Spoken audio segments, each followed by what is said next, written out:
Eu acho que a gente pode ir começando essa conversa, então. Meu nome é Mariana Dutra, eu participo desse grupo chamado Instituto Diáspora Brasil, que com muita alegria tem sido os facilitadores desses encontros de formação e de discussão, junto com os nossos colegas do Instituto Lula, sobre neoliberalismo e as atuais dinâmicas migratórias. Esse ciclo de debate já teve 6 encontros, a gente vem se encontrando aos sábados aí nos últimos 2 meses, eu acredito.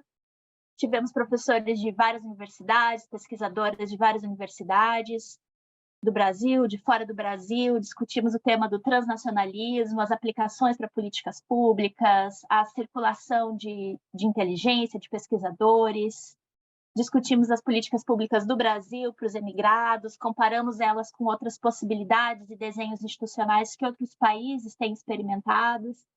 Tem sido um ciclo muito rico e também especialmente pelos colegas que têm participado aqui ao longo desses encontros e também assistindo a gente online depois e continuando essa conversa. A gente agradece a participação de vocês que desde o começo estão aqui e continuam até essa chegada final.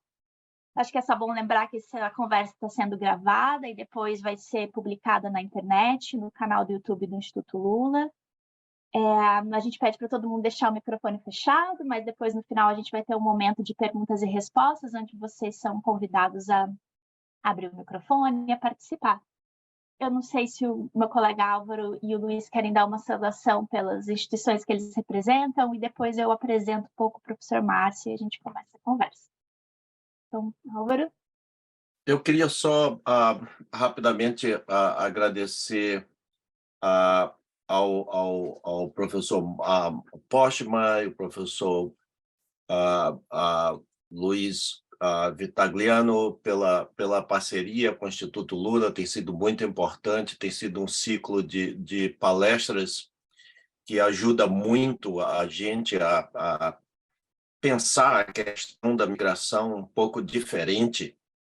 E eu penso que a palestra do professor Postman Today hoje vai fechar com essa visão maior da migração, com a questão da acumulação de capital, que em geral não é o frame normal sobre a imigração, e eu penso que é muito importante isso, porque nos abre uma trilha para explorar mais essas questões. Muito obrigado, e tem sido uma parceria muito importante. Não sei se você quer falar, Luiz.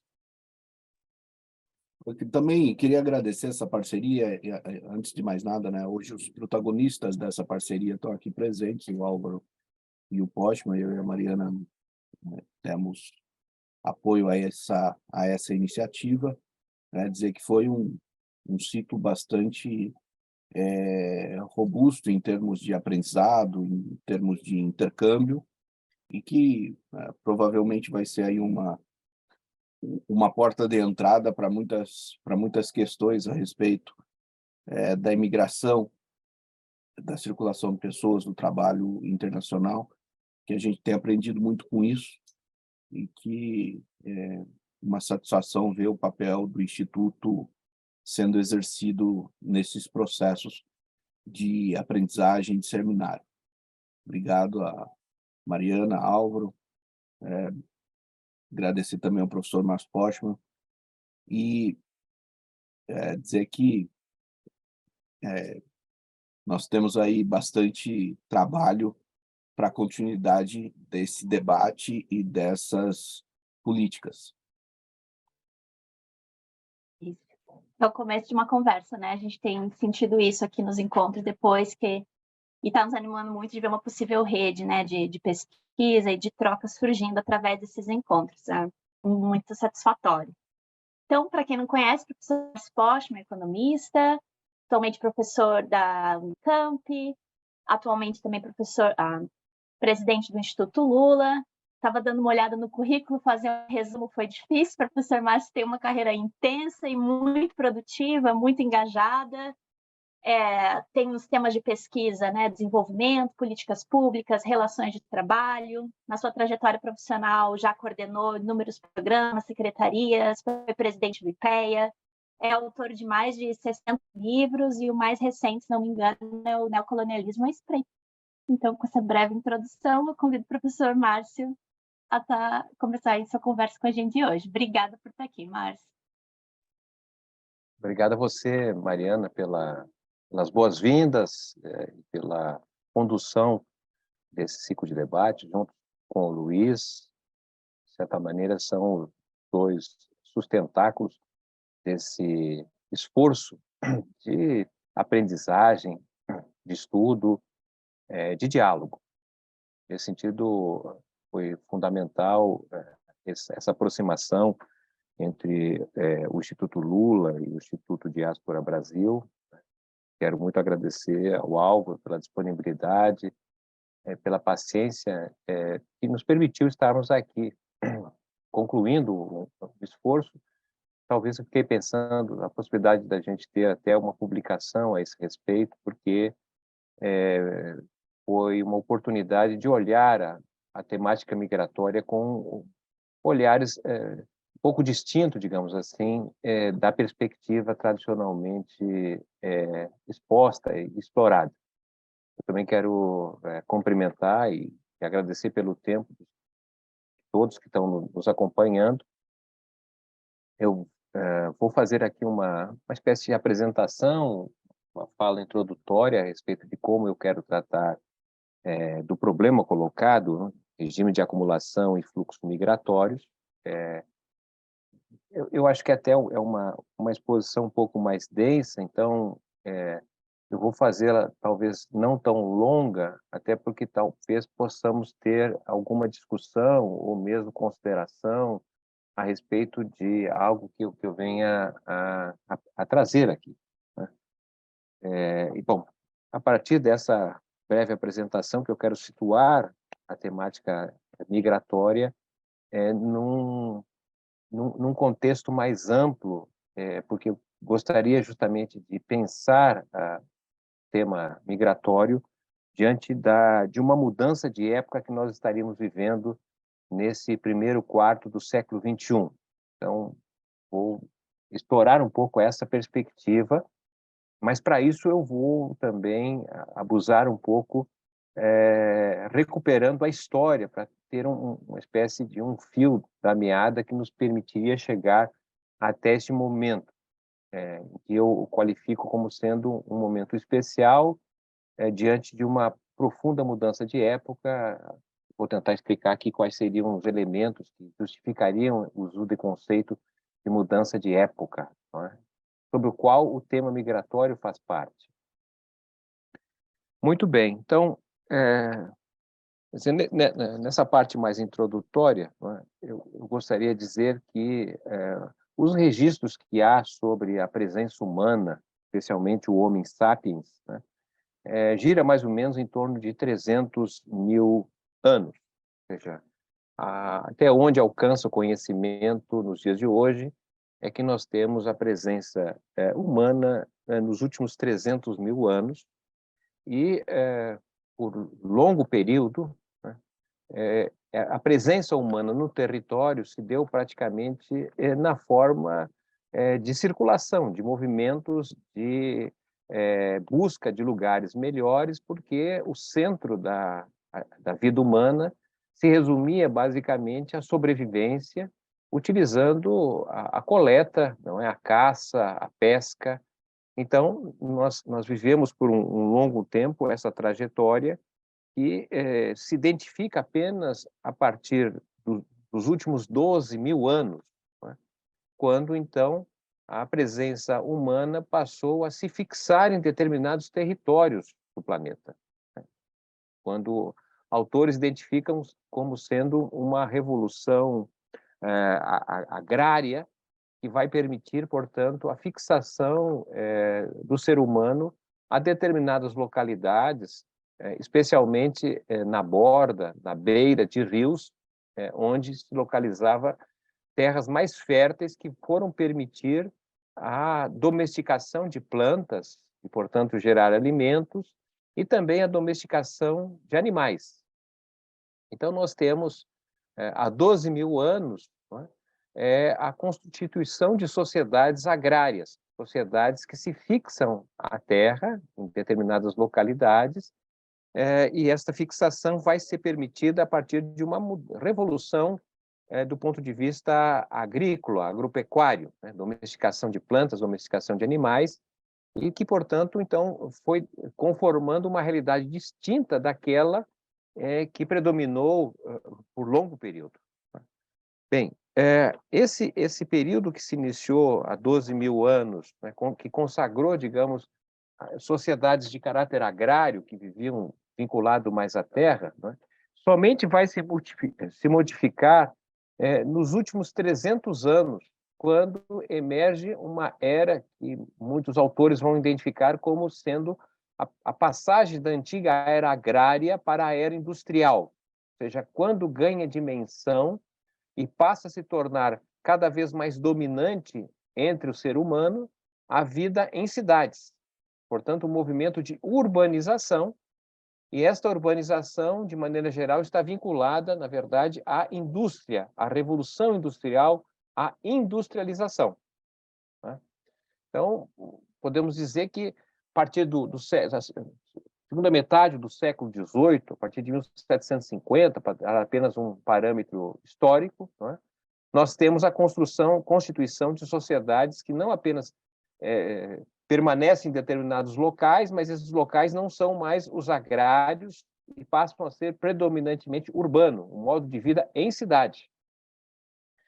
Eu estou dizendo isso porque, se a gente olhar do ponto de vista temporal, né, dos últimos 300 mil anos, quando há registro da vida humana, né, nosso diálogo aqui vai se localizar apenas no 1% desse tempo. Ou seja, eu vou trazer aqui elementos para a gente pensar os últimos 300 anos, né? Porque me parece quando, na verdade, o tema da migração, a migração humana, o movimento migratório, ele ganha uma dimensão vinculada justamente à era industrial. Certo? A transformação do modo de vida agrário em urbano que leva, digamos assim, a termos fluxos migratórios de grande repercussão. E isso não significa dizer que não tínhamos movimentos migratórios anteriores, até porque, como mencionei no início, não é? Até chegarmos a 12 mil anos atrás, a característica humana era a migração, porque predominava a coleta, não é?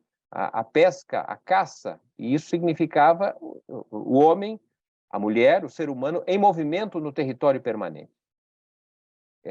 Mas há uma mudança, como sabemos, pela constituição de sociedades agrárias que se fixam em determinados territórios. Né?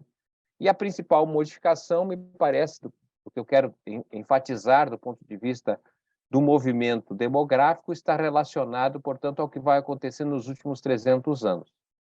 E isso é muito importante, por quê? Né? Porque justamente com essa passagem da sociedade agrária para a sociedade urbana e industrial, e por tudo que significou isso, do ponto de vista da revolução tecnológica, é que nós saímos, digamos assim, de praticamente 300 mil anos de estagnação econômica e quase demográfica, diria eu. Né? Porque a estimativa é que antes, em 1800, né, mais ou menos ali, quando estava iniciando essa transição do campo para a cidade, né, não havia 1 bilhão de habitantes no mundo. Então, nós levamos 300 mil anos, vamos dizer assim, né, embora não tinha censo, mas, enfim, as estimativas que nos apontam, levamos cerca de 300 mil anos para chegar a 1 bilhão de residentes no planeta vivos. Mas com a Revolução Industrial, com a Era Industrial, é que houve um salto demográfico inegável, né, de 1 para 7 bilhões, que é mais ou menos hoje as estimativas que nós temos hoje da população. Né? Então, a Era Industrial, nesse sentido, ela é importante porque ela vem acompanhada de um salto demográfico excepcional, né, rompendo justamente com a explicação que se tinha até então de um economista famoso para aquela época, Thomas Moros, né, que olhava a demografia como sendo um problema dos pobres, sobretudo, que insistiam em ter filhos, tendo em vista que a atividade econômica não produzia condições adequadas para a sua sobrevivência. Ou seja, se quisermos, não quero insistir aqui, mas, enfim, é uma aula, e como uma aula eu não posso deixar de citar autores, né? Outro autor importante em inglês, David Ricardo, que dizia que, na verdade, a sociedade agrária prevalecia numa espécie de estado estacionário. Por quê? Porque havia a chamada lei dos rendimentos decrescentes. O que é isso, lei dos rendimentos decrescentes? É que ele dizia, olha, a população, né, a sociedade agrária, a população está instalada, em tese, nas áreas mais férteis. E como áreas férteis geram alimentos, animais domesticados que permitem à população se alimentar e, portanto, ter mais filhos com vida.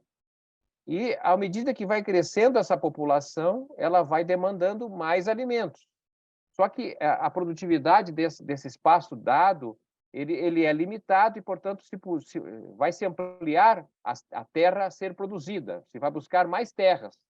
E essas terras ampliadas são terras com menor produtividade. Então, à medida que avança a população, avança a ocupação do território, esse avanço da ocupação do território se dá, em geral, em terras com produtividade menor. E por isso, então, a expansão da atividade econômica para dar conta da população crescente, não é?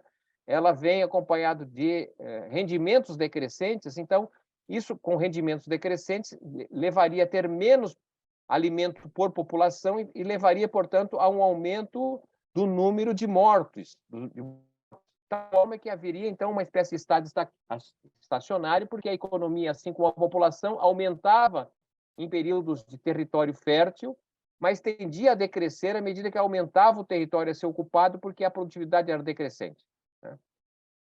Então, esse é o estado estacionário que predominava na sociedade agrária e, portanto, uma certa estagnação da produtividade e um crescimento marginal da população. Mas na era industrial, revolução tecnológica, na acumulação de capital, eu vou explicar isso melhor, eu estou aqui apenas na introdução, me desculpe, introdução longa, mas para chamar atenção para o fato que a importância desses últimos 300 anos, porque é quando vai haver uma acumulação de capital, uma expansão da produção, de mercadorias, digamos assim, a sociedade das mercadorias, e que com isso vem associado às possibilidades de crescimento da população, tá certo? E não apenas o crescimento da população, mas também o aumento da expectativa média de vida, porque durante a sociedade agrária, a expectativa média de vida é ao redor de 30 anos, 35 anos. Jesus Cristo diz que morreu com 33 anos. Não morreu por morte morrida, foi assassinado, como sabemos, mas apenas para dar uma ideia que na sociedade agrária a expectativa de vida era baixa, né? E, ao mesmo tempo, morriam-se muitas pessoas, crianças, sobretudo, etc. Mas na sociedade urbana industrial, praticamente dobra a expectativa média de vida, sai dos 30 e poucos para os 60 e poucos anos, dependendo aí de cada região, etc. Mas apenas para dizer, então, o foco da nossa reflexão seria os últimos 300 anos. Né? Mas eu não gostaria de, digamos, oferecer um conteúdo que ficasse prisioneiro a uma visão histórica do que aconteceu nos últimos 300 anos, embora sejam importantíssimos, ao meu modo de ver, para reconhecer que a questão migratória, o deslocamento, as repercussões de tudo isso são chaves para entender, digamos assim, o desenvolvimento de nações, o fracasso de nações e assim por diante. O meu foco, o meu ponto central, certo? Não é sobre o passado. Eu estou apenas usando o passado para poder tentar explicar as razões pelas quais a questão demográfica, ou eu diria assim, o tema migratório ganhou um novo patamar, porque entendo que estamos diante de uma mudança de época, uma mudança histórica, e que, portanto, essa mudança histórica está assentada em 4 novos elementos que reestruturam as sociedades, a natureza humana, vamos dizer assim. E quais são essas mudanças que impactam, digamos assim, ou que permite constituir um novo período histórico? A meu modo de ver, não é? Nós estamos diante de uma mudança climática muito profunda. vários autores tratam justamente como o período chamado Antropoceno, né? Que é o período pelo qual nós precisamos conviver com a temperatura média anual superior ao passado, né?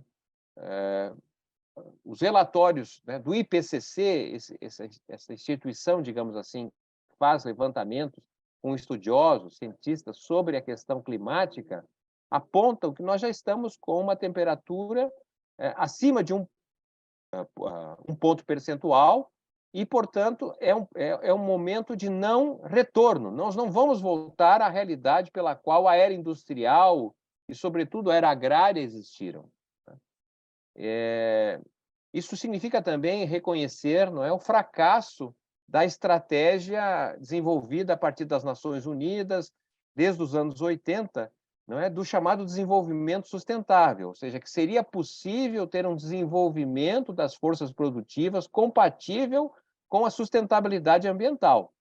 Apesar de ser uma retórica constante dos governadores, de movimentos, ONGs, a realidade mostrou um verdadeiro fracasso.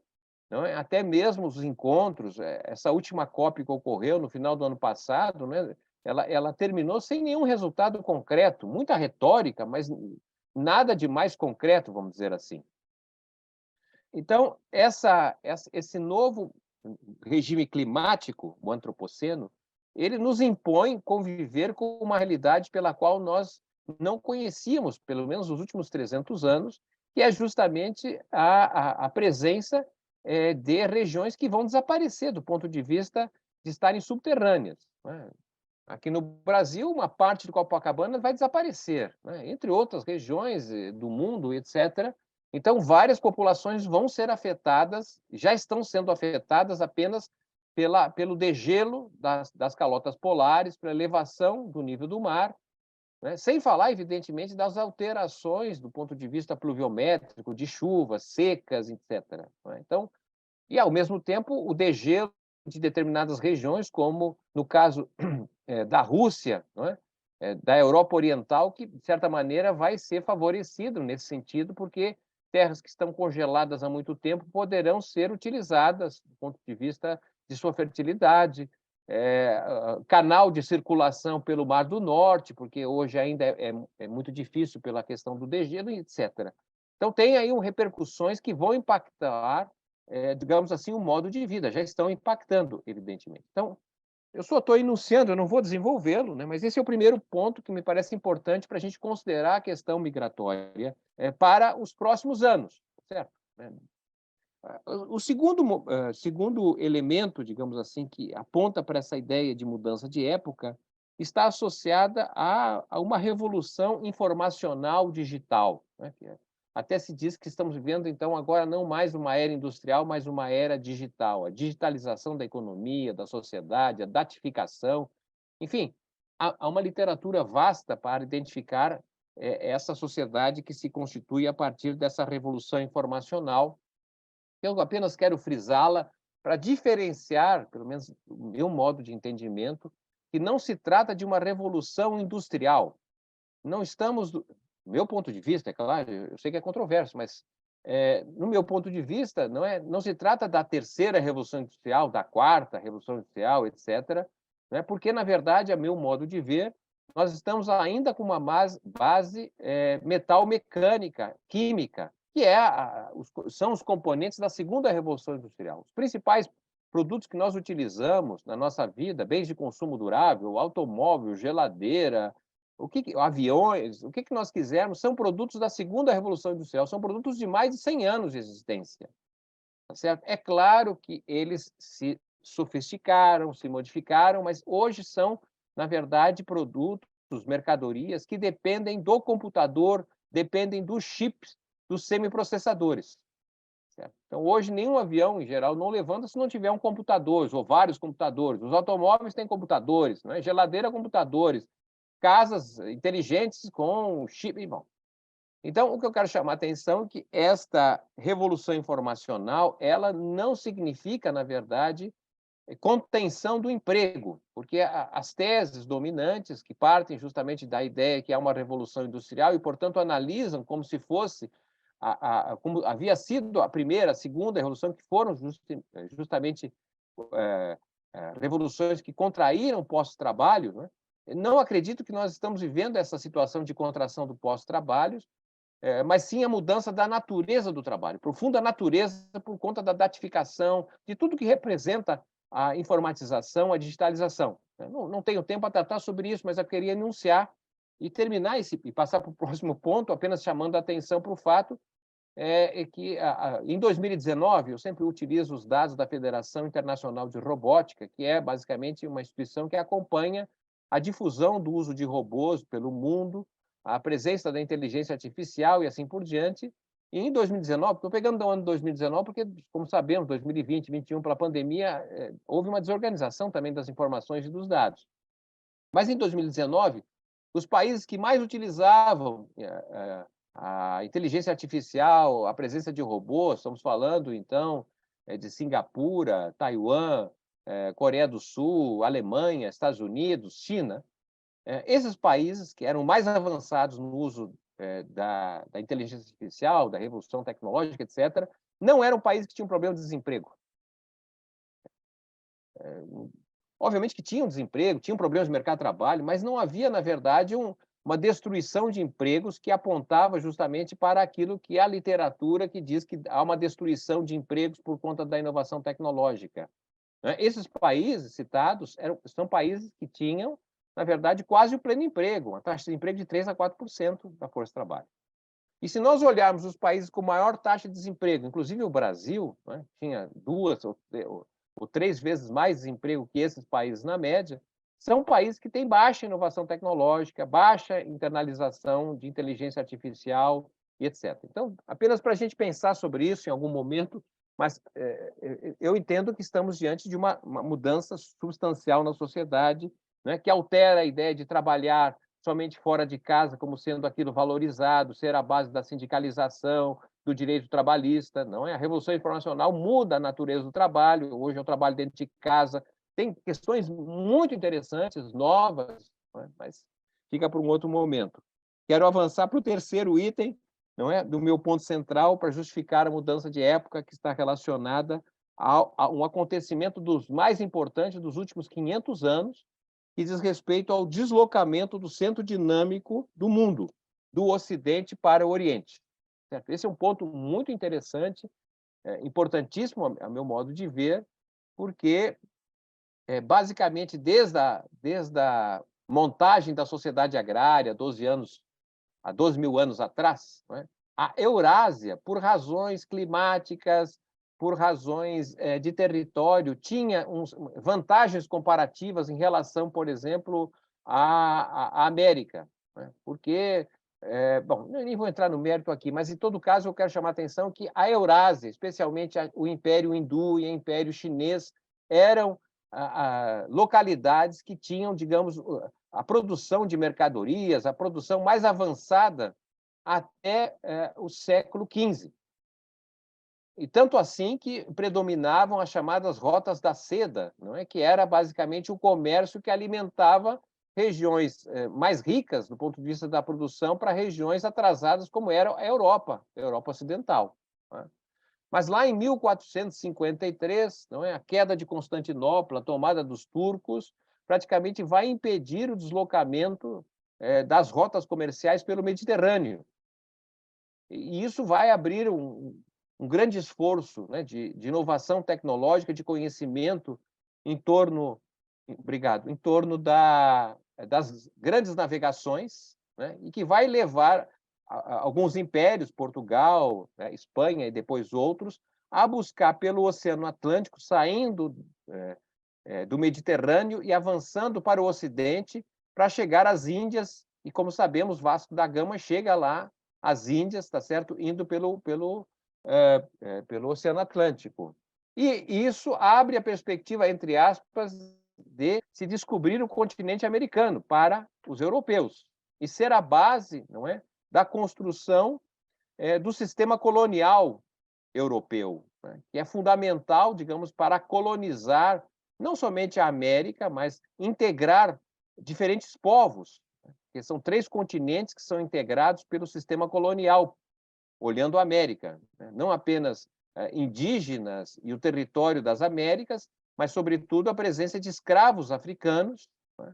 E a Europa como sendo o grande centro metropolitano, né, de extração da riqueza gerada através do sistema colonial. Extração essa que vai gerar uma acumulação primitiva, que é a base pela qual emerge o capitalismo, especialmente a própria Revolução Industrial. Bom, estou dizendo isso porque me parece importantíssimo reconhecer que estamos diante de um deslocamento do Ocidente, que, na verdade, o Ocidente já não tem muito o que dizer diante do protagonismo que emerge cada vez mais do Oriente, especialmente a China. E como, de certa maneira, foi o Ocidente, nesses últimos quase 500 anos, o protagonista, o fluxo migratório, em geral, vinha para o Ocidente e, geralmente, do Sul para o Norte. E hoje sabemos que a região Norte, quer dizer, a Europa, tende a ser cada vez mais uma região com dificuldades de crescer, né? E de, portanto, abrir postos de trabalho, etc., e absorver os fluxos migratórios que recepciona, assim como também os Estados Unidos, que vivem problemas sérios do ponto de vista do seu dinamismo econômico, perda de indústrias, etc., etc. Então, temos aí uma questão muito importante, nova, pela qual há pouco conhecimento, mas certamente muitas implicações na questão demográfica. E, por fim, não menos importante, não é? É a própria reversão demográfica a qual nós estamos submetidos. Falamos antes, logo na introdução, que foi, sobretudo com a era industrial, com tudo que ela representou, um salto do ponto de vista demográfico, de alguma coisa em torno de 1 bilhão para cerca de 7 bilhões de habitantes. E havia as projeções anteriores, né, com base nessa perspectiva da era industrial, projetavam para o final deste século uma população de 11 bilhões de habitantes, por exemplo, um pouco menos, aí depende das projeções. Só que os estudos mais recentes, os estudos que passaram a olhar com mais cuidado o que está acontecendo em vários países e regiões, identificaram a reversão demográfica, né? Países em que não há mais crescimento da população absoluta, pelo contrário, há uma regressão, não é? Isso pode ser visto tanto em países como a Alemanha, como o Japão, por exemplo, né, para citar alguns, ou países que há mais tempo, como a França, por exemplo, a Suíça, que fazem, não é, um estímulo de políticas de estímulo demográfico, de a ampliação do número de filhos por mulheres, ou mesmo até o estímulo migratório, como o Canadá, entre outros países, para citar, porque há um problema demográfico e que ganha dimensão em vários outros países atualmente. Estudos mais recentes mostram, por exemplo, projeção que a China chegou a 1 bilhão 425 milhões de habitantes, era o maior país do mundo em termos populacional, já perdeu a posição para a Índia, e a estimativa é que, ao final do século XXI, a China poderá estar com cerca de 700 milhões de habitantes. Certo? Se não houver mudanças, estou apenas dizendo isso. O Brasil, assunto mais próprio a nós, não é? O Brasil sempre foi um país de crescimento populacional. No século XIX, a nossa população foi multiplicada por 5 vezes. No século XX, a nossa população foi multiplicada por 10 vezes. E a população brasileira, estimada antes do censo, antes da pandemia, era uma população que cresceria apenas 4% no século XXI. Nós teríamos tido, em 2009, a maior população juvenil, de 16 a 29 anos de idade. Teria sido cerca de 52 milhões de brasileiros. A estimativa antes do censo ainda já apontaria para 2022, né, 48 milhões de jovens de 16 a 29 anos de idade. E a estimativa que se tinha era que nós chegaríamos em 2100 com 26 milhões de jovens de 16 a 29 anos de idade. Os dados preliminares do censo, que o censo não foi concluído ainda no Brasil, mas, enfim, dados preliminares apontam que, ao invés de 215 milhões de habitantes, que é o que o IBGE calculava pelas projeções feitas desde 2010, a população brasileira chega em 207 milhões. 7 milhões a menos do que se estimava. Então, tudo isso para dizer que há já autores, estudos, mostrando que nós estamos diante de uma reversão demográfica significativa. Tá certo? Isso é uma novidade sem paralelo, porque, de maneira geral, a população crescia, salvo em epidemias, não é? A peste negra lá em 1347, se não falha a memória, que teria reduzido a população europeia, mas salvo esses momentos assim vinculados à guerra ou pestes ou epidemias, não é? O que nós estamos vendo agora é que não resulta de epidemia, embora tivemos uma, mas resulta de uma decisão, tá certo, da humanidade, né, em que há uma queda acentuada na taxa de fecundidade das mulheres, por várias razões. Não é? Então, esses 4 elementos, a meu modo de ver, caracterizam, não é, uma singularidade pela qual nós precisamos olhar o tema migratório talvez de forma diferente daquela que anteriormente a gente tratava, certo?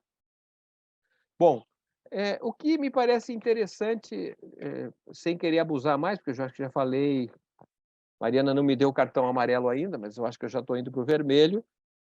O que eu gostaria... Oi? Tem mais uns 20 minutos, tá bem. Então, tá bom. O que eu gostaria, na verdade, de chamar a atenção para essa questão migratória associada à era industrial, e que talvez agora ela tenha que ser refletida de uma forma diferente. Né? Eu aí resgato um conceito utilizado especialmente durante a experiência do Império Romano, né? Que durante 5 séculos, né? Do século I antes de Cristo ao século V depois de Cristo, foi, de certa maneira, o império que deu, digamos assim, uma centralidade, especialmente no território em torno do Mediterrâneo, mas integrando, de alguma forma, o continente da Europa com a Ásia e a África. E essa experiência, né, teria ocorrido aí durante quase 5 séculos, né, foi muito importante porque era, na verdade, um império que se estimava contemplar cerca de 60 milhões de pessoas diante de uma estimativa de população mundial de 170 milhões. Ou seja, o Império Romano teria, na verdade, sido uma referência, não é, para cerca de 1 a cada 3 habitantes no planeta. E por que eu estou chamando a atenção para essa situação? Não é? Roma teria tido, por exemplo, 1 milhão de habitantes. Então, é algo significativo que me parece que surge lá o conceito de romanização. Romanização, não é, foi o conceito utilizado durante o predomínio do Império Romano, né, como um processo de aculturação, de conformação de uma identidade de civilizado. Ou seja, o romano era o civilizado e o não romano era o selvagem, o nativo, ou o bárbaro, o rebelde, que precisava ser aculturado. Isto é, a justificativa de que a conquista, de que a guerra era fundamental para avançar o processo civilizatório. E que, como sabemos, né, o Império Romano termina abandonando a visão religiosa, né, de vários deuses, né, para um Deus só, que é a associação com a Igreja Católica, com o cristianismo. E que, portanto, se associa à ideia da conquista do processo civilizatório, à ideia de salvação, não é, do mundo. Salvação do ponto de vista, digamos, metafísico, não é? De que haveria salvação para o ser humano, especialmente aqueles que seriam considerados não civilizados. Não é? Então, o que eu quero chamar a atenção é que a ideia de romanização, não é aquela ideia que torna-se, na verdade, um centro de absorção, de migração, e especialmente porque os romanos eles se caracterizam muito por uma série de investimentos em estrutura, não é? Fazem muitas estradas, criam cidades-estados, e essas cidades-estados são o centro, digamos assim, do que há de mais moderno, água de alguma forma próxima às habitações, anfiteatro, teatros, não é? Templos, enfim, espaços que são muito diferentes da vida agrária. Então, tem um movimento que se expressa durante quase 5 séculos, não é? Que se dá justamente dentro desta ideia de romanização, de aculturamento, de conquista, não é? da arte da guerra como forma, na verdade, de domínio, não é? De extração de riqueza, é claro, e de apropriação de populações originárias, populações nativas, populações rebeldes, que vão ser objeto desse movimento de romanização. Paro por aqui porque a desintegração do Império Romano, né, praticamente faz desaparecer esta ideia de romanização, mas que ela, de certa maneira, ela é resgatada, né, pela perspectiva de construção de um projeto de modernidade ocidental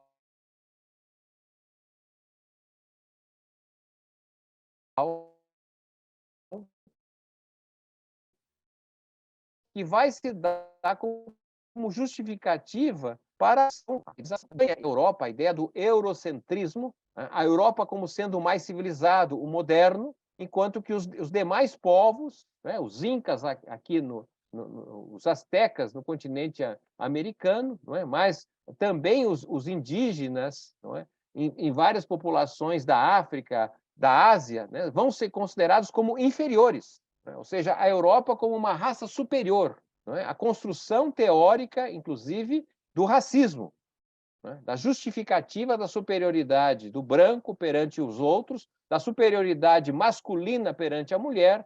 Né? Isso tudo é uma construção do ponto de vista da perspectiva que precisa justificar a ideia da colonização. E a colonização ela é justificável a partir de 2 eixos estruturadores do projeto de modernidade ocidental, que é o primeiro, a guerra sustentada não mais pelo conceito de guerra do guerreiro, digamos assim, da valorização da arte da guerra, mas sim pela presença da arma de fogo, que é algo que se introduz basicamente ao final do século XIV para o século XV. Né? A pólvora já existia na China, mas a China usava a pólvora como um artifício, como luminosidade, né, para celebrar determinadas datas, mas a pólvora terminou sendo canalizada para um projeto e tornou-se uma arma de morte, e isso permitiu superioridade, digamos assim, aos impérios europeus dominarem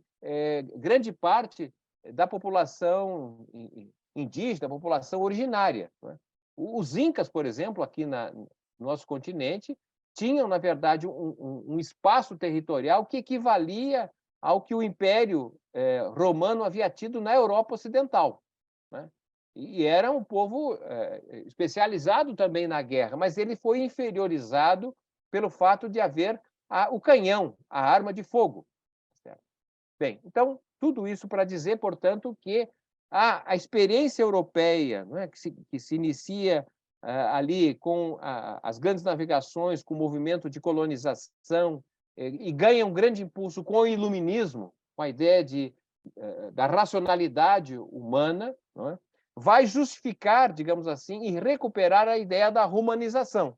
Não com a ideia de romanização, porque a Europa, né, especialmente os colonizadores, e por sua vez, não é, a Inglaterra, como o centro dinâmico do mundo a partir, então, da Revolução Industrial, a partir da entrada na era industrial, a Inglaterra vai assumir esse papel, na verdade, de salvação das almas, mas, ao mesmo tempo, não é, a justificativa para que a civilização ganhe o planeta diante da barbárie, que significa os povos primários, os povos que são amigos da floresta. Né? E aí tem o segundo parâmetro, para além da guerra, que é a base do projeto de modernidade ocidental, que é basicamente identificar a natureza como um recurso ilimitado de uso para se produzir. Não é? Então, há uma separação da natureza e do ser humano, porque a natureza é um mero recurso, não é, de produção, e seu uso é ilimitado. E isso vai, na verdade, galvanizar países que centralizam a capacidade de produzir, e produzir em grande quantidade, ganhar mercados, não é? Que há necessidade de construir, portanto, dentro do capitalismo, agora não mais do colonialismo, um sistema articulado a partir, em primeiro lugar, não é da força das armas, tem que ter força militar, tem que ter exército, tem que ter marinha para poder controlar outros povos rebeldes, não civilizados, mas também é preciso ter moeda, uma moeda de curso internacional que tenha capacidade de permitir as trocas, ser uma unidade de conta, de troca, e também uma reserva de valor, E, ao mesmo tempo, a questão da mudança tecnológica e a capacidade de produção que vai ganhar, então, dinamismo no mundo. Isso nós temos um período importante, que é basicamente a liderança da Inglaterra da virada do século XVIII, até o início do século XX, com a Primeira Grande Guerra Mundial, que praticamente leva à desintegração do Império Inglês, um dos impérios superior ao Império Romano do ponto de vista do número de quilômetros quadrados, 26 milhões de quilômetros quadrados, o Império Romano teria tido 6 milhões de quilômetros quadrados, e também do ponto de vista populacional. Se dizia que o Império inglês era o império onde o sol nunca se punha, dada a extensão territorial. Mas a desintegração desse império, a Primeira Grande Guerra Mundial, a Segunda Grande Guerra Mundial, etc., vai levar a uma disputa, como sabemos, entre diferentes países que têm uma base produtiva, têm moeda, têm forças armadas, como são os Estados Unidos, a Alemanha e o Japão. E, como sabemos, as duas guerras levam, na verdade, ao predomínio, à emergência de um sistema liderado basicamente pelos Estados Unidos, que padroniza essa ideia da civilização através do American Way of Life, ou seja, um modo de vida próprio, não é muito americanizado, que vai permitir, portanto, que se conquiste através da guerra, através da arte da produção, da cultura, da indústria cultural, etc., na verdade, gerar um movimento de atração de povos diferentes dentro desta ideia de que a civilização passa, portanto, pelo modo moderno de vida. Para não abusar do tempo e a gente ter alguma discussão, eu gostaria de chamar a atenção para vários autores que identificam, na verdade, o colapso desse projeto de modernidade centrado nos Estados Unidos. Não apenas por conta nos Estados Unidos, mas centrado justamente em função do fato de que nós estarmos diante já de um desenvolvimento das armas, da guerra, da arma de fogo, tá certo? E não é possível utilizá-la, que é a arma nuclear. Ou seja, se utilizar a arma nuclear significa, na verdade, a perda de parte do patrimônio humano. Então, não é possível fazer a guerra. Bom, é claro que é possível, mas racionalmente é uma esquizofrenia usar a arma nuclear. E, ao mesmo tempo, há os limites, já falamos anteriormente, os limites dos recursos naturais, que não é possível proceder, tá certo, no mesmo processo do American Way of Life, ou seja, uma casa grande em que as famílias cada vez menores, se a gente pensar o que é uma família na sociedade agrária, é uma família de 15, 20 pessoas morando numa casa relativamente pequena, que não tem quartos, inclusive. Dormem quase todos em torno do fogo. Para a casa moderna dos Estados Unidos, americana, uma casa com vários quartos, uma garagem para 2 ou 3 automóveis, ou seja, não há materialidade, não há recursos naturais para permitir que toda a população, 7 bilhões de habitantes, tenha esse mesmo modelo. É possível só que alguns. Então, não dá para generalizar, universalizar. Então, esse é um colapso desse projeto de modernidade. E aí, nós entramos, então, nesta perspectiva nova do que representa, olhando para a frente, o dinamismo mundial. Será que o Oriente assumiria a mesma condição que o Ocidente assumiu? Ou seja, a China teria este papel de centro dinâmico do mundo, como teve os Estados Unidos, mas isso significa que ela precisa ter não apenas o que ela já tem, a grande oficina do mundo, moderna tecnologicamente, mas ela não tem moeda de curso internacional, ela não tem uma base militar, tá certo? Que justifique, digamos, um enfrentamento em bases equivalentes ao que tem a OTAN, por exemplo, não é? Então, são questões em aberto, mas que, de certa maneira, impactam do ponto de vista do comportamento demográfico e, sobretudo, recolocam a questão do movimento migratório, eu diria assim, em novas bases, pelas quais é algo que nós precisamos refletir, talvez de forma diferente do que se vinha fazendo até então. Mariana, eu vou ficar por aqui, tá certo? Eu acho que as questões podem nos ajudar a simplificar e tornar mais claro o que eu tentei dizer aqui nesse tempo. Obrigado. Obrigada, professor. Uma aula mesmo. Obrigada por ter caminhado com a gente ao longo da história. Eu acho que a gente encerra bem esse ciclo de seminário agora olhando para as estruturas assim da economia política, né? E como esses movimentos que muitos de nós fazemos parte. Estou vendo aqui na sala o Miguel, que está no Japão, a Júlia no Canadá, a Luísa, se não me engano, está na Europa, de brasileiros que têm navegado na história e nesses fluxos, e cada um também numa posição diferente nesse cenário do mundo do trabalho. Eu acho que é isso também que eu queria ouvir um pouco de você, professor, se der para comentar qual a função, qual o papel da questão, principalmente para a gente da comunidade brasileira aqui dos Estados Unidos, da legalidade e da ilegalidade do trabalho, porque eu acho que, como eu falei, a gente aqui, não vou falar que todos, mas a grande maioria que nos move é a questão do trabalho, né? Então, a gente entra e muda de lugar no mundo pela questão do trabalho e a questão da legalidade dele ainda está em xeque, né? E eu quero abrir para outros comentários, outras reações e perguntas. A gente vai tentar fazer aí mais uns 15, 20 minutinhos de discussão, tá aberto. Mariana, posso perguntar ao professor Márcio? Né? Por favor, professora. Professor Márcio, foi muito objetivo e muito rico a sua exposição, muito rica a sua exposição. Eu sou professora da UFBA, coordeno o Núcleo de Apoio a Migrantes e Refugiados aqui na Bahia, né? É um programa da UFBA, mas atuando na Bahia. E também sou uma pesquisadora da questão do trabalho, né? E uma das questões que a gente vem falando, que é o século XXI como um século não só da alta tecnologia, mas do desemprego, né?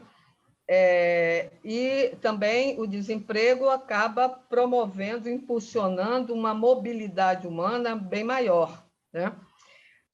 Só que quando a gente começa a pesquisar e a gente começa a fazer determinadas perguntas, é que falar que a tecnologia ela diminui os postos de trabalho, isso é uma questão, né, que isso é consenso. Mas fica a questão também da gente perguntar até que ponto, né, a tecnologia em si é um problema, né? Se o problema não está justamente no sistema de organização da sociedade e na própria forma de relações produtivas, laborais, existentes no século XXI. Isso eu estou falando no sentido de que todo esse discurso coloca, de um lado, o humano, de um lado, a tecnologia, né? Como despontando uma espécie de tecnofobia, né? A tecnologia como o mal do século. E até que ponto a gente não tem que reverter esse discurso, né? E tentar entender que não é a tecnologia em si, mas a forma de organizar não só o modo de trabalho, mas as relações sociais. E aí eu vou entrar em uma outra seara, se eu puder, viu, Mariana? Você pode que é assim, como dentro desse contexto, como hoje esse contexto de nosso século, com tantas mudanças, né? E às vezes a gente olha de maneira meio cética, então, como a gente pensar nesse contexto a articulação das lutas sociais, né? Quem são os novos atores políticos desse século? Porque eu costumo dizer que como eu também estudo a questão migratória, eu falo assim, essa multidão fluida de quase 300 milhões de pessoas circulando o planeta é a grande força de resistência que tem colocado em xeque as instituições democráticas e liberais, que tem provocado uma série de vamos dizer assim, de comprometimento, né, com tudo isso que a gente, todos esses princípios liberais ou democráticos que a gente vem convivendo, né? Que, inclusive, até os paradigmas de hoje, do século XX, já não consegue, a gente já não consegue ter explicação, né? Ou seja, é preciso de novos paradigmas para a gente entender essas relações sociais e relações no mundo do trabalho, né? Agora, e aí eu tenho uma para terminar, viu, Mariana? Tem outra questão que está ligada a essa questão das lutas, perguntar até onde as políticas compensatórias, as políticas públicas conseguem responder às mudanças na velocidade dos problemas que emergem no mundo atual, né?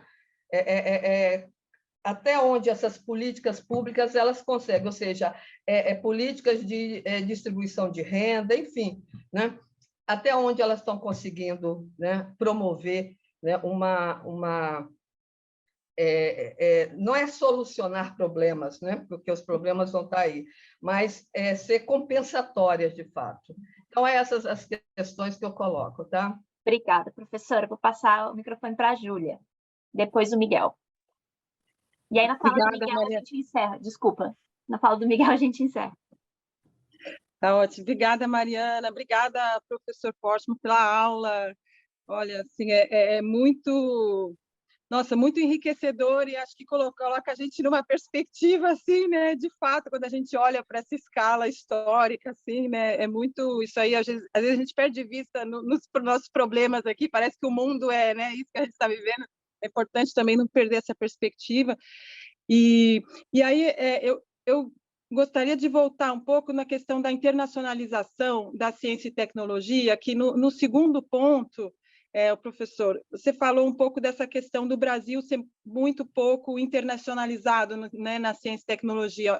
A pesquisa científica no Brasil ela é pouco internacionalizada no sentido de publica pouco fora, né? Enfim, os indicadores são de pouca internacionalização.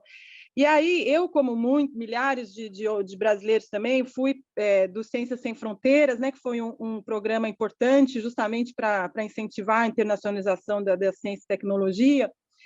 E agora estamos esses milhares de pesquisadores no exterior e numa situação muitas vezes complicada, né, com essa coisa da obrigação do retorno, de pesquisadores que já estão muitas vezes posicionados em centros importantes assim no exterior.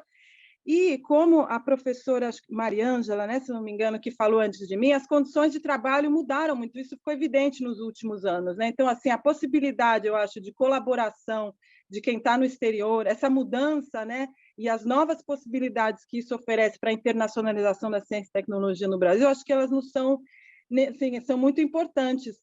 Mas a gente ainda não vê nenhum movimento das agências, né, que seja a CAPES, CNPq, dos ministérios, de tentar repensar essa questão da internacionalização, de como mobilizar esses pesquisadores que foram enviados para fora e que não tem, e que também é uma coisa que talvez uma das coisas que a gente fala do Ciência Sem Fronteira, que talvez não tenha olhado tanto para o depois, né? E como é que a gente vai acolher, aproveitar todos esses doutores que foram, né, que teve um investimento tão pesado aí na formação deles no exterior, né?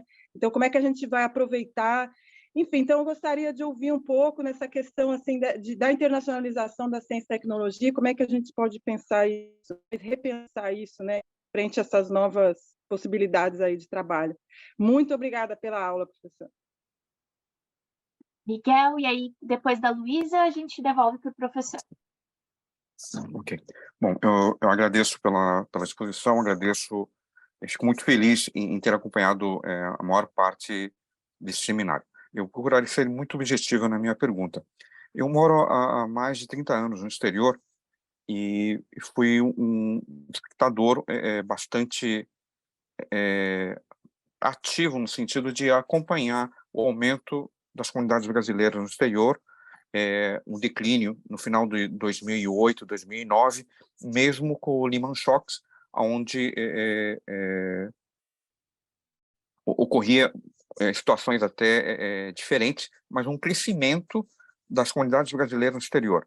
nos últimos 4 anos para cá, a gente viu uma aceleração muito grande e o número atual ficaria por volta de 4,4 milhões de brasileiros imigrados. E seriam, acho, praticamente 2 brasileiros. Acho que é o maior número que nós já tivemos desde o início desse movimento migratório. A pergunta é muito direta. Nós tivemos há cerca de 10, 12 anos atrás, inclusive políticas que incentivavam o retorno desses brasileiros que moravam fora. Como o senhor vê nos próximos, o final dessa década, se haverá esse aumento das populações brasileiras imigradas, ou nós podemos pensar em algum retorno, principalmente diante do discurso do nosso atual presidente, que esteve em Portugal e fez um comentário no sentido de incentivando o retorno do brasileiro para a sua pátria. Eu agradeço e obrigado. Luísa, por favor. Tá muda, companheira. Microfone. Ok, estão me ouvindo, né? Bom, infelizmente eu não pude acompanhar desde o início, mas peguei já um pouco e vi a riqueza do que foi falado, né? E dos comentários agora, e pegando a esteira do Miguel, eu também, como emigrada há 22 anos, né, nos Países Baixos, e a gente vê um número assustador de brasileiros jovens bem formados agora. Mudou muito o perfil das ondas migratórias, né? A gente tinha muita gente vindo, agora há um perfil assim bastante desenhado de pessoas com mestrado, com doutorado, né? Então, é como se houvesse um investimento do Estado brasileiro numa mão de obra, numa qualificação de pessoas, né, cientistas ou pensadores, enfim, e, de repente, eles vão para, por exemplo, países europeus, né? E, no caso, até é uma política da União Europeia a captação de cérebros, é parte, é escrito, isso é explícito, faz parte, eles querem pessoas bem qualificadas, pessoas com muita capacidade. Então, como o Brasil, de repente, por esses vai-vens de políticas da área de ciência e tecnologia, pode gerar muita mão de obra qualificada para esses grandes centros, como no caso dos países europeus, né? Isso é uma observação. E uma pergunta que é um pouco também parte da observação que a gente falou da tecnologia estar, assim, digamos, sendo um problema, né? Mas a gente não pode ter um pouco de utopia da tecnologia nos ajudar a usufruir melhor da vida, ter mais arte, ter mais lazer, em vez de a gente ficar, sei lá, ter um pouco dessa utopia de que vai ser melhor, desde que a gente, claro, não deixe nessa... É difícil essa luta, porque são grandes companhias tecnológicas, quase todas localizadas nos Estados Unidos, e a gente vê que elas fazem um jogo muito sujo pelo poder, né? Mas, sei lá, não sei que se pode quebrar em algo isso para que isso gere uma sociedade do prazer. Sociedade do prazer, essa é nova, gostei. Obrigada pelos comentários, professor. Mais uns 20 minutos, 15 minutos para suas reações aí. Perfeitamente. Eu começo, na verdade, agradecendo pela oportunidade de reagir. Não que eu necessariamente tenha resposta para as perguntas que foram aqui feitas, porque, como também pertenço à universidade, eu sei a importância de a gente saber fazer as perguntas, né? Quando não se sabe fazer pergunta, dificilmente vai ter alguma resposta. E muitas vezes uma pergunta bem feita já é quase uma metade da resposta, né? E as considerações também muito instigantes, inteligentes, e até permite reagir a tornar mais claro algo que possivelmente não tenha ficado, né, nessa exposição anterior. Bom, as questões feitas, tanto você, Mariana, Maria Ângela, a Júlia, o Miguel e a Luísa, quase uma exposição, né? Mas eu não vou abusar do tempo, então vai ser quase um Twitter, tá certo? Do ponto de vista assim das respostas mais pontuais. Bom, então,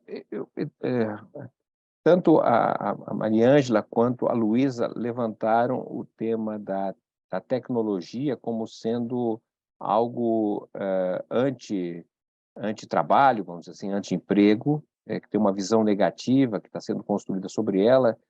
O que eu concordo e interpreto como grande parte dos estudos e difusão do tema da tecnologia ser, de certa maneira, uma espécie de ideologia sobre a tecnologia e que interessa justamente, digamos, a uma visão mais patronal, né? Porque se a gente olhar, óbvio que tem também estudiosos, professores, pesquisadores que fazem parte desta visão pessimista sobre a questão tecnológica. É um tema que eu estudo, então nós temos literatura, basicamente, desde os anos 80, fazendo afirmativas de que o avanço tecnológico vai suprir postos de trabalho. E não é verdade isso, pelo menos até agora, tá certo? Mas a visão que se tem, por exemplo, se pegar agora estudos mais recentes provenientes do Fórum Econômico Mundial, né, da indústria 4.0, todas elas vão no sentido de apontar para uma redução quantitativa dos postos de trabalho. E eu entendo que isso é uma perspectiva ideológica, porque faz parte alimentar esta ideia de que nós estaremos condenados a ter cada vez menos emprego, porque isso coloca o movimento social, especialmente o movimento sindical, na defensiva. Então, já que a tecnologia vai destruir o emprego, se isso é uma verdade, portanto, o que nós podemos fazer enquanto sindicato de trabalhadores? Vamos tentar melhorar as condições, então, de competição dos trabalhadores, maior formação para que disputem entre eles, os trabalhadores, o pouco emprego que haverá. Não é uma disputa contra o capital, é uma disputa, portanto, pelos poucos empregos que terão, e o sindicato, o partido político vão fazer o que é melhor. Ou é política para compensar o que não vai ter de emprego, ou é política para formação, para levar, digamos assim, ao acirramento da competição. Então, penso eu que isso é uma visão ideológica. Antes, muito rapidamente, mencionei, do ponto de vista empírico, não é? Países mais avançados tecnologicamente não são países que têm desemprego tecnológico até agora. O desemprego é relativamente baixo. Não quer dizer que não tem problemas de mercado de trabalho, que não tem precarização, tá certo? Mas grandes desempregados, isso nós não temos, né? A gente tem situação como a Alemanha, por exemplo, agora lendo recentemente um relatório, na Alemanha tem cerca de 600 mil ocupados alemães que se aposentam a cada ano e não há emprego para, não há oferta de trabalhadores para ocupar esses empregos, na Alemanha. No Japão não é muito diferente, então temos realidades muito distintas nesse sentido. Mas, obviamente, que interessa, quando se fala de uma visão pessimista da tecnologia, de um certo determinismo tecnológico, é que nós não discutimos, portanto, o futuro. Olha, se porventura não vai ter mais emprego, portanto, podemos trabalhar menos, não é? Podemos ter organização, como foi bem dito aqui, do sistema de sociedade diferente, certo? Por que que nós, né? Se nós estamos falando que há uma mudança de época, não é? Toda a ideia da luta social, da luta sindical, ela foi importantíssima para uma sociedade que não existe mais. Por que que eu estou dizendo isso, né? Porque, obviamente, que a forma com que o movimento social, especialmente o movimento sindical e também a base dos partidos políticos de esquerda se organizou, foi apenas e tão somente compreendendo uma parte do trabalho humano. Ou seja, compreendendo aquele trabalho que está vinculado à geração de mercadorias, ou seja, aquilo que se entende que passa pelo mercado. Portanto, o trabalho somente, em geral, passou a ser entendido como sendo aquele exercido num local determinado, fora de casa. O trabalho exercido no escritório, não é, no canteiro de obra, na fábrica, no hospital. Então, todo esse trabalho feito fora de casa é que serviu de referência para as lutas sociais importantíssimas, não é? Pelo direito de greve, pelos direitos trabalhistas, pela aposentadoria, tudo fundamental nesse sentido. Mas essa forma de fazer a luta sindical, social, política, partidária, na verdade, acabou produzindo, não é, uma desigualdade enorme entre aqueles que trabalham fora de casa e os que trabalham dentro de casa. porque o trabalho dentro de casa não foi percebido como trabalho humano. Certo? Então, nesse sentido, o que nós temos, de certa maneira, uma situação estranhíssima, porque eu, por exemplo, posso ficar na minha casa durante 30 anos lavando louça, e eu não tenho salário mínimo, não tenho aposentado, não vou poder me aposentar lavando louça, embora esteja envelhecendo lavando louça, não é? Não tenho um sindicato que me representa os lavadores de louça em casa. Agora, se porventura eu for fazer esta mesma atividade, lavar louça, num restaurante, né, num outro local, não é? Num bar, fazer a mesma coisa, lavar a louça, eu posso, em tese, ter direito ao salário mínimo, ter direito a um sindicato e posso me aposentar lavando louça só porque eu trabalho, só porque eu faço lavar louça em outro local que não seja a minha casa. A era digital, a revolução informacional muda tudo isso. Porque hoje o trabalho é exercido em qualquer lugar, não tem mais local previamente definido. Os locais previamente definidos estão, de certa maneira, se desintegrando. E sobre essa perspectiva, nós não temos praticamente luta social, não temos luta sindical. E esses trabalhadores que estão cada vez mais submetidos às plataformas digitais, não é? Estão sendo encarados, né, pelos sindicatos, pelos partidos políticos, como se eles fossem trabalhadores da era industrial. Querem submetê-los a mesmas condições de trabalho e de direitos. E há uma reação nesse sentido. Porque, pelo menos aqui no Brasil, pesquisas feitas com parte dos trabalhadores digitais dizem: eu não quero carteira assinada. Entende? Então, é um outro mundo do trabalho que se conforma e que coloca em xeque as instituições tradicionais, como sindicato, partido político, movimento social, que são instituições fundamentais da era industrial.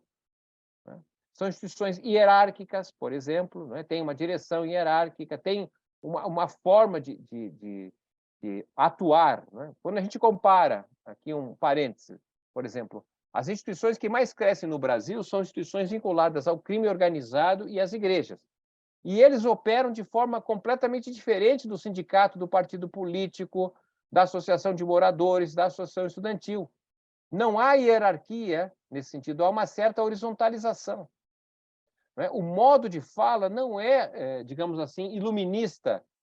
A gente vai numa assembleia, vai numa reunião do partido, tem aquele que fala e os outros têm que ouvir, porque o que fala, em geral, deveria saber mais do que os outros. Então, ele está ali para trazer a boa nova, o conhecimento, o plano civilizado, enquanto que os outros estão ali como bárbaros, ou como nativos para aprender. Qual é o lema das igrejas neopentecostais no Brasil? Fale você que eu quero ouvir. O pastor quer ouvir, quer aprender, quer entender. É um modo completamente diferente de olhar. Conheça as pessoas pelo nome e não companheiros, camaradas, que são importantes para uma época de certa homogeneização que a era industrial proporcionava. Bom, e aí há muita coisa para falar sobre esse tema, não é? Da questão do movimento social, das lutas sociais. A impressão que eu tenho é que as instituições que nós temos hoje, partido político, sindicato, associação de bairro, associação estudantil, são, na verdade, instituições conservadoras. São instituições da defesa da ordem do passado, que não existe mais. Obviamente que não existe mais é modo de falar. É claro que existe, tem uma parte da classe trabalhadora que é industrial, etc., mas ela está se transformando como havia sido no passado, de 100 anos atrás, os chamados sindicatos de ofício, que representavam tão somente quem tinha ofício. Os demais trabalhadores sem ofício não tinham representação, não tinham organização. Então, estamos diante de uma mudança de época. Isso significa, e nós somos privilegiados nesse sentido, porque nós temos capacidade de pensar, entender, estudar, o que não acontece para forte parcela da população, sobretudo brasileira, que está espremida na condição de mera sobrevivência. O que mais que eu poderia falar? Também é importante fazer uma crítica profunda, não é? No modo de entender a sociedade, no modo de conceber a política, no modo de entender o que é riqueza. Tudo isso está consagrado pela perspectiva do projeto de modernidade ocidental, não é? Que deu, na verdade, centralidade à perspectiva grega-romana, ou seja, à filosofia ocidental, a ideia de universalidade, de história universal, ela parte justamente da filosofia grega, de Platão, tá certo? De Aristóteles. Então, nós entendemos o mundo a partir da perspectiva europeia ocidental. Mas essa perspectiva, na verdade, conduziu a uma ideia de protagonismo humano. Não é? É o homem, é a mulher, é o movimento humano que define as condições do presente e, sobretudo, do futuro. Ora, nós precisamos nos dar conta que essa perspectiva do protagonismo humano já não é tão correta assim, na medida em que, por exemplo, temos outros sujeitos históricos. Por exemplo, os vírus. Como assim os vírus? São agentes políticos? Mas como não entender que a pandemia, tá certo, de um vírus viral, colocou as pessoas em casa, parou o mundo, interrompeu cadeias globais de produção. Isso não é um sujeito político que mudou a agenda? Quem é que tem a capacidade de colocar as pessoas em casa? Se não um vírus. E, ao que parece, tá certo, nesse novo regime climático, as pandemias não serão fatos isolados, como foi a gripe espanhola, equivocadamente com esse nome, mas, enfim, é conhecida, em 1918. Ao que parece, nós estamos submetidos a pandemias que vão emergir justamente da catástrofe ambiental que nós estamos vivendo. A leitura que se tem dos grupos econômicos acerca da catástrofe ambiental não é aquela que não teremos problemas ambientais. Eles sabem que tem problemas ambientais e, portanto, eles aceleraram o modo de exploração da natureza porque querem ter o lucro mais rápido, porque de algum momento vai acabar. Então é preciso ter esse lucro mais rápido. Há uma aceleração da exploração da natureza. E, obviamente, isso tem efeitos colaterais inegáveis. Então, o vírus é um novo sujeito, a meu modo de ver. Assim como o clima, mudança climática é um novo sujeito. Não dá para planejar o desenvolvimento dos próximos 5, 10, 15 anos se não olhar os biomas. Tá certo? É preciso pensar na diplomacia dos biomas. O que nos interessa um país como o Brasil, tropical, querer entender a tecnologia da Escandinávia, que pode ser importante, mas é um país pequeno, com população pequena, com uma terra reduzida. Nos interessa saber como, na verdade, é a situação de países que estão submetidos aos trópicos, ao clima, à natureza, à floresta. Questões, por exemplo, que estão relacionadas a essa novidade, não é que precisamos reconhecer, que é a possibilidade de fazer política, a luta, não mais presencial. Porque todo o movimento organizativo que se dá em torno da era industrial é um movimento a partir da presença humana, presença física.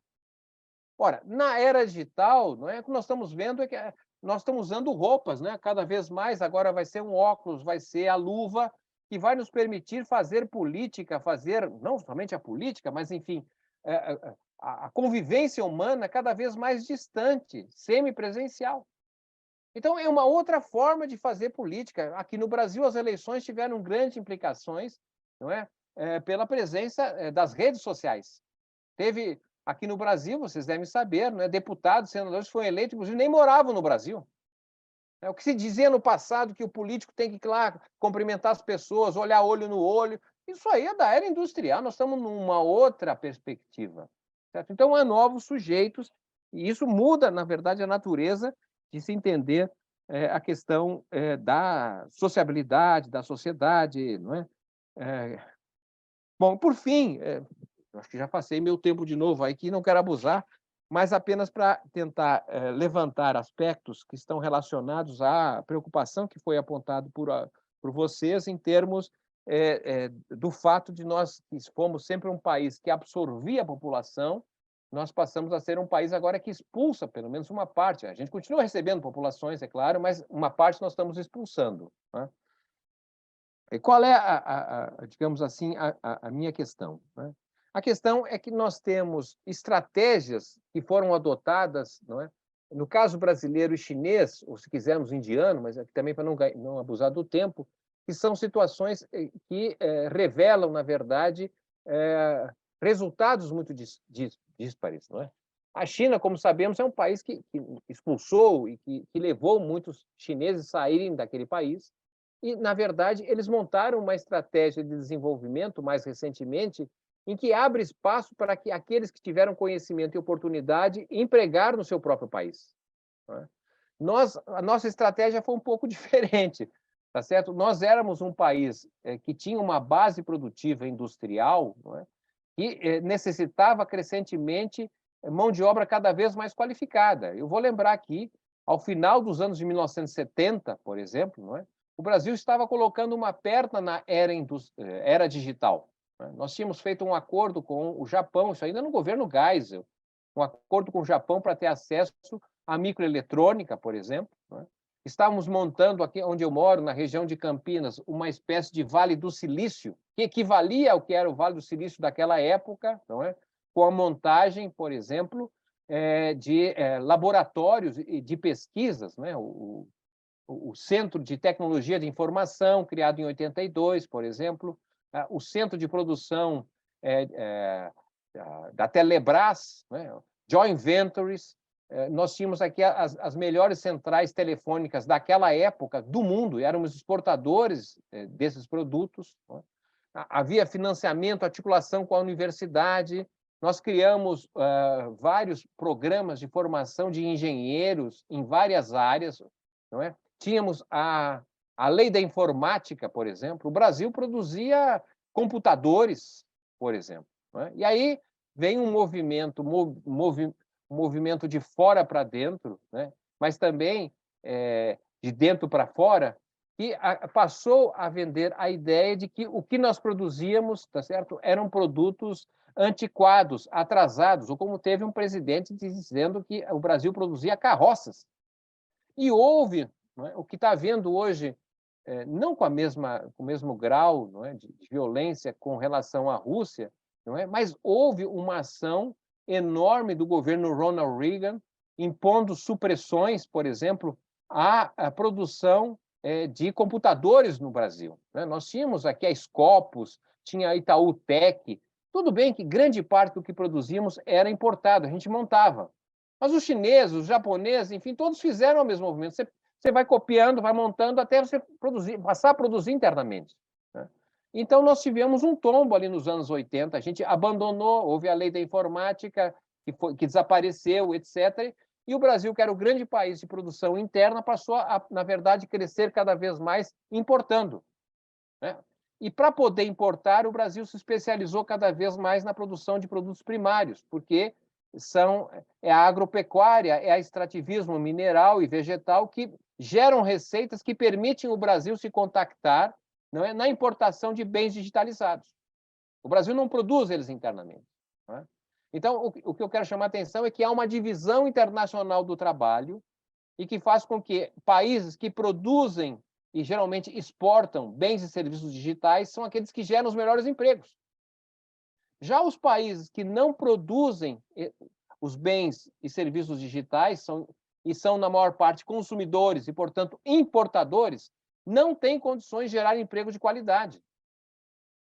Então, o que eu quero chamar a atenção é que nós fizemos um esforço enorme de formação de quadros, de profissionais, etc., mas isso pressupunha mudar a forma com que nós estamos inseridos na divisão internacional do trabalho. Porque se a gente não mudar essa relação, os empregos de qualidade não serão gerados aqui, serão gerados lá fora. E para poder ter acesso a esses empregos de qualidade através da importação, é preciso cada vez mais depender da agropecuária, que é fortemente exploratória do meio ambiente, né, do uso da química, etc., né? Então, a questão crucial para nós, penso eu, tá certo? E será muito importante todo esse preparo, a presença de brasileiros fora, na medida que o Brasil tem a capacidade de mudar a sua inserção na divisão internacional do trabalho. E percebo que esta, digamos assim, é um dos pontos importantíssimos da agenda do presidente Lula, né, cujo envolvimento com outros países visa justamente atrair tecnologia, atrair investimento para que nós possamos internalizar isso. Movimento parecido que Getúlio Vargas fez em 1940, que Juscelino Kubitschek fez na segunda metade dos anos 50, quando atraiu, digamos assim, um tripé do capitalismo, que foi juntar o capital estatal com o capital privado nacional e o capital estrangeiro. Penso que é uma estratégia que o presidente Lula vem tentando reconhecidamente fazer do ponto de vista das suas viagens externas, porque, como ele diz, o Brasil voltou, né? Bem, gente, Não vou responder as perguntas, não sou dono da verdade. Meu papel aqui é criar confusão, porque é através da confusão que a gente se esforça para poder entender melhor o mundo que vivemos. Muito obrigado pela oportunidade. Obrigada a você, professora. Acho que você fez bem. Fiquei bem confusa aqui com mais perguntas e pensando que quando a gente planejou esse seminário, assim, a ideia era que a gente pudesse ter esse momento de encontro, de trocas, mas eu acho que a gente sai desses encontros com muito mais perguntas para ser exploradas. E a gente tem uma expectativa grande de que a gente continue fazendo isso, que esse grupo continue articulado, procurando olhar para esses problemas históricos dessa realidade complexa e coletivamente tentar elaborar boas perguntas, né, como o professor Márcio colocou para a gente. Eu acho que por causa do tempo eu vou oficialmente encerrar nossa conversa, parar com a gravação, falar que a gente continua em contato com todos vocês por e-mail. Muito obrigada. Muito obrigado. Então, um abraço, até a próxima. Até a próxima. Um abraço grande. Muito obrigado, Márcio, a Luiz. Tchau, tchau. Obrigado pela aula.